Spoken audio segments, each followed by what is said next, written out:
The boy who found a phone from the future. It was raining the night Ion found the phone. Not the soft kind of rain that makes you sleepy. This was the kind of rain that made the streets shine like broken glass, the kind that made the city feel lonely.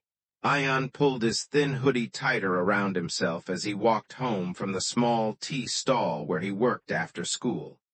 He was only 17, but life had already made him older than his years. His father had died when he was 12. His mother stitched clothes day and night to keep food on the table. And Ion had learned one thing very early: no one was coming to save them. So every day he studied in the morning, worked in the evening, and came home exhausted at night. That night, as thunder rolled above him, he noticed something lying near the edge of the road. A phone. A black smartphone, sleek and expensive-looking, half-covered in muddy rainwater. Ion looked around. No one. He picked it up. The screen lit up instantly, but what he saw made him freeze. The date on the lock screen was 1 year ahead. Not tomorrow, not next week. 1 full year in the future. Ion frowned. Probably some software glitch, he muttered. Then the phone buzzed in his hand. A notification appeared. Breaking news. Local bridge collapse leaves 12 injured. Ion stared at the headline. The bridge mentioned in the news was only 5 minutes from where he stood. And according to the time on the article, it was supposed to collapse in 3 minutes. His heartbeat quickened. This can't be real. He looked up at the road ahead. Cars were still passing over the bridge, motorbikes, a school van. Ion's breathing became shallow. What if it was true? What if this phone wasn't broken? He ran. Rain slapped against his face as he sprinted toward the bridge, waving his arms wildly. Stop! Stop! Get off the bridge! People stared at him like he was insane. A motorcyclist shouted, "Move out of the way!" But Ion kept screaming. A traffic policeman near the bridge grabbed him by the arm. "What's wrong with you?" "The bridge is going to collapse," Ion shouted. The policeman looked at him in disbelief. "Have you lost your mind?" And then crack, a sound like the earth splitting open. The center of the bridge sank with a terrifying groan. Cars screeched, people screamed, concrete shattered.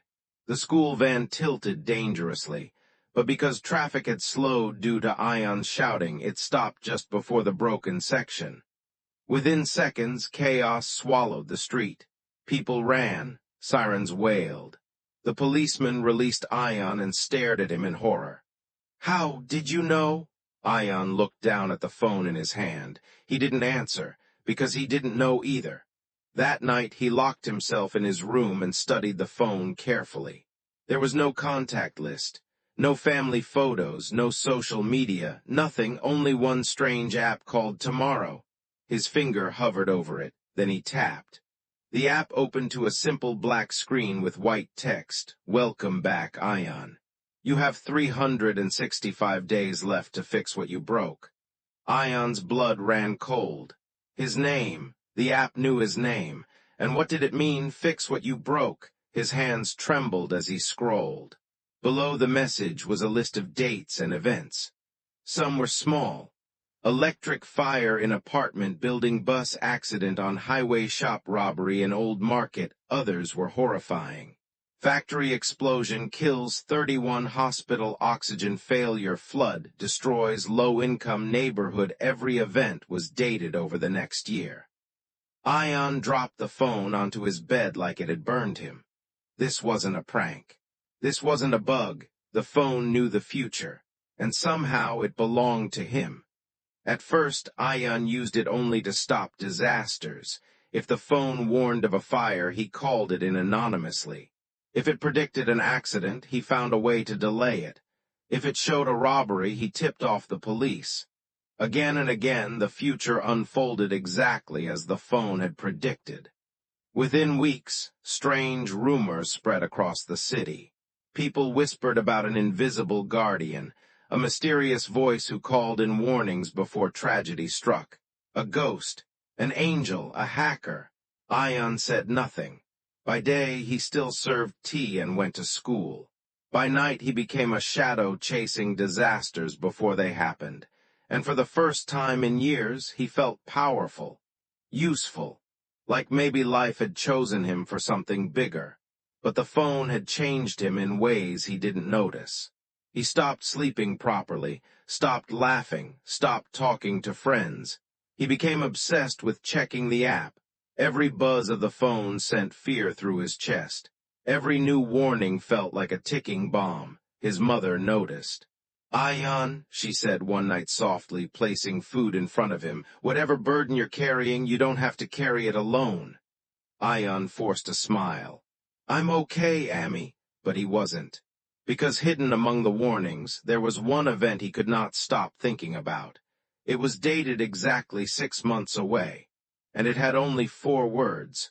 Mother dies at 7:14 p.m. Ion had stared at that line so many times he could see it even with his eyes closed. No details, no reason, no explanation, just a date.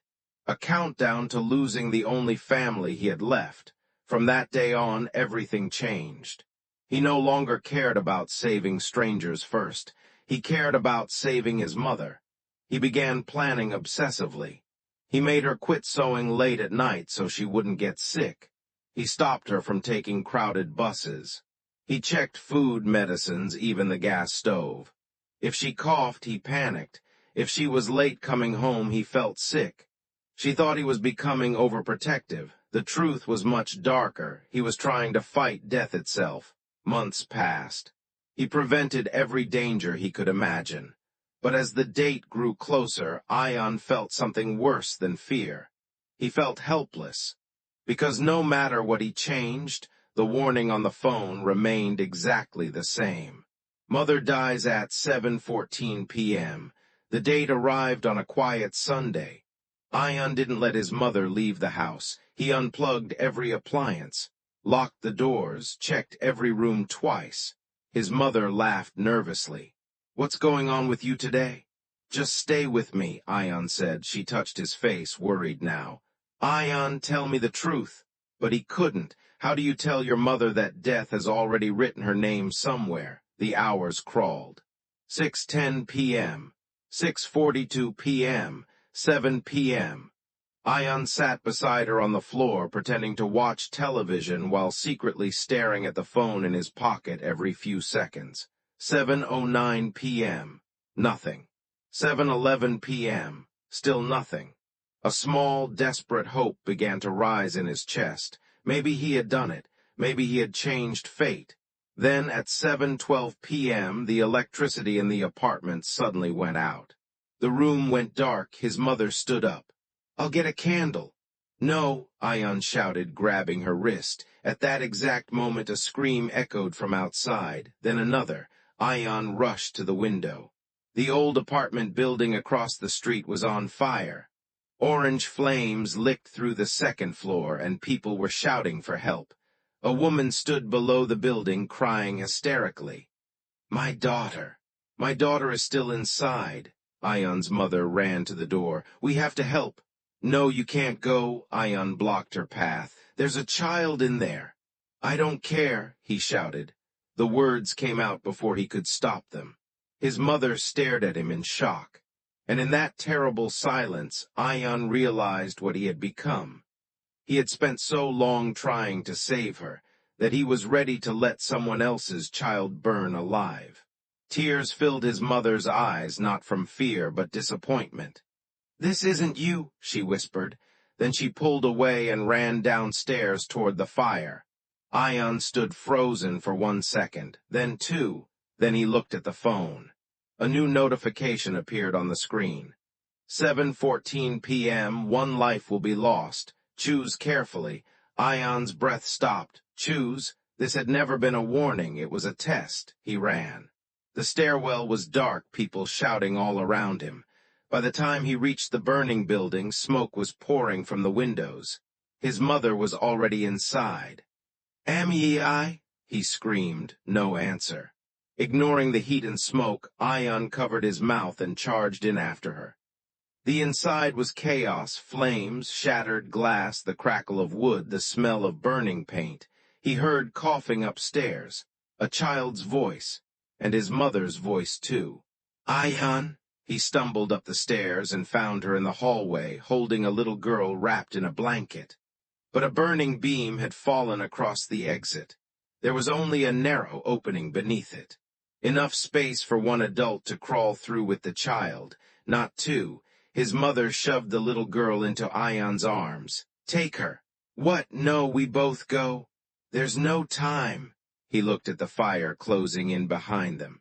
No, he shouted, tears streaming down his face. I'm not leaving you. His mother held his face with both hands, even as smoke choked the air around them. Listen to me, she said, her voice calm in the middle of hell.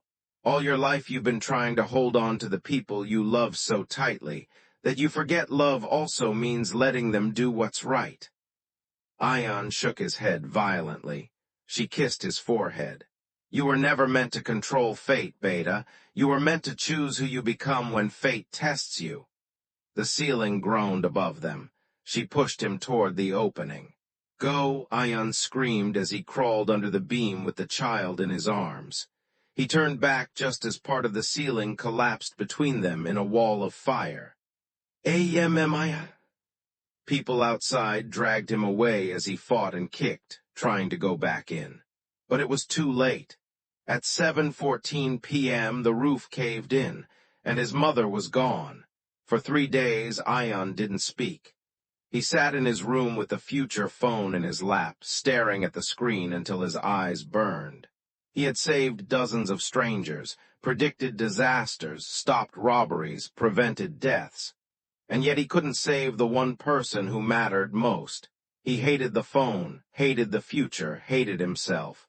Finally, with trembling hands, he opened the Tomorrow app one last time. The black screen appeared again. But this time the message was different. Final lesson unlocked. Then a video file appeared, no title, no sender. Ion pressed play. The screen flickered and his own face appeared, only older, much older. A scar ran across his eyebrow. His eyes were tired, hardened, familiar. It was him. The future Ion looked directly into the camera. If you're watching this, he said, then it means Amy is gone, and it means you failed to change the one thing you wanted most. Ion's heart pounded. The older version of himself continued. 1 year from now, I built this phone. Not to save the city, not to become a hero. I built it because I couldn't accept her death. I thought if I sent it back, maybe you, younger me, could rewrite everything. He paused. But every time I changed one event, another took its place. Every road led here. Every choice circled back to the same moment. Ion felt tears rolling down his face. So why send the phone at all? He whispered. As if hearing him, future Ion answered. Because I finally understood something too late. The phone was never meant to save Amy. It was meant to save you. The older Ion leaned closer to the camera. Her death was the wound that turned me into a monster. I spent years trying to control everything. I became cruel, empty, obsessed. I stopped being her son in the way that mattered. So I sent the phone back not to change her fate, but to give you one chance to learn what I didn't. Ion's breathing shook. Future Ion's voice softened. Amy always said a person is not defined by what they lose. They're defined by what they choose after loss. The video glitched. One day you'll understand this. Some people enter your life not to stay forever, but to leave behind a light strong enough to guide you after they're gone. The screen went black. Then one final message appeared, no more warnings. The future is yours now. The phone shut off forever. Weeks passed, then months. The city moved on, as cities always do. The fire became an old headline. People forgot the rumors of the invisible guardian. Life returned to noise and routine. But Ion was no longer the same boy. He still worked at the tea stall, still studied, still struggled. But now, every evening after work, he volunteered at a community center near the neighborhood his mother used to help. He tutored kids who couldn't afford school, helped families fill out forms, collected donations for fire victims and flood survivors. He didn't do it because a phone told him to. He did it because he finally understood what his mother had spent her whole life teaching him without speeches, without grand lessons, without asking for praise. A life matters most when it becomes useful to others. One evening, nearly a year after the fire, a little girl approached him at the center. It was the same child he had carried out of the burning building. She handed him a folded drawing. In it there was a picture of 3 people. The little girl, Ion, and his mother with a bright smile and wings like an angel. At the top, written in shaky handwriting, were the words, "Thank you for saving me. Your mother was a hero." Ion stared at the drawing for a long time. Then he smiled through tears. For the first time since her death, the pain didn't feel like a knife. It felt like a hand on his shoulder, like a voice saying, "Keep going." That night, Ion walked home under a clear sky. No rain, no warnings, no future phone in his pocket, just silence. But as he reached his street, he looked up at the stars and whispered the words he had never managed to say that night. "Amy, I understand now." A breeze moved through the empty road, soft and warm, and somehow, for the first time in a long time, he didn't feel alone.